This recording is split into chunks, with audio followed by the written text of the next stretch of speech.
GST number અન્યનો વાપરતો હોવાનો દમ મારી 75,000ની લાંચની માંગણી કરનાર કોન્સ્ટેબલનો સાથીદાર એસીબીના હાથે ઝડપાયો છે, જ્યારે કોન્સ્ટેબલ ભાગી છૂટ્યો હતો। સુરતમાં લાંચિયા સરકારી બાબુઓ પકડવાની ઘટના યથાવત હોય ત્યારે સુરતમાં કાપડ માર્કેટમાં મિત્રના જીએસટી નંબર પર ધંધો કરનારને દમ મારી 75,000ની લાંચની માંગણી કરનાર સલાબતપુરા પોલીસ મથકના હેડ કોન્સ્ટેબલ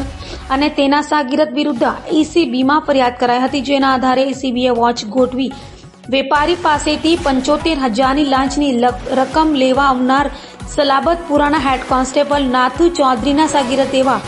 અબ્દુલ ગની શેખને એસીબીએ ઝડપી પાડ્યો હતો, જ્યારે લાંચિયો પોલીસ કોન્સ્ટેબલ નાથુ ચૌધરી ભાગી છૂટતા તેને વોન્ટેડ જાહેર કરાયો હતો।